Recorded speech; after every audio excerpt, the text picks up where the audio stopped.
नवीन घडामोडी पाहण्यासाठी आपल्या बारामती झटका या यूट्यूब चॅनलला सबस्क्राईब करा व बेल आयकॉन दाबा, म्हणजे ताज्या घडामोडी आपणापर्यंत पोहोचतील। ग्रामीण भागातील बेरोजगार युवकांना रोजगाराच्या मुख्य प्रवाहात आणण्यासाठी आणि पर्यावरणपूरक वाहतुकीला चालना देण्यासाठी शिवप्रसाद अर्बनच्या माध्यमातून एक अभिनव उपक्रम राबवण्यात आला आहे।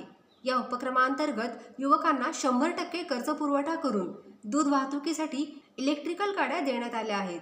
शिवप्रसाद उद्योग समूहाचे अध्यक्ष शरद बापू मोरे यांच्या मार्गदर्शनाखाली हा उपक्रम हाती घेण्यात आला असून यामुळे माळशिरस तालुक्यातील ग्रामीण भागातील अनेक युवकांच्या हाताला रोजगार मिळत आहे। विशेष म्हणजे हा उपक्रम पर्यावरणपूरक असल्यामुळे प्रदूषण कमी करण्यासही मदत होणार आहे। या नवीन इलेक्ट्रिक गाड्यांचे पूजन शिवप्रसाद अर्बनच्या चेअरमन सौ ऋतुजाताई शरद मोरे यांच्या हस्ते करण्यात आले। यावेळी संस्थेचे मॅनेजर रोहित कोथमिरे तसेच सर्व कर्मचारी उपस्थित होते। शिवप्रसाद अर्बन हे नेहमी शेतकरी हित लक्षात घेऊन विविध योजना राबवत असते। दुग्ध व्यवसायासाठी कर्ज पुरवठा करून शेतकऱ्यांना आर्थिकदृष्ट्या सक्षम करण्याचे महत्त्वपूर्ण कार्य संस्थेमार्फत केले जात आहे।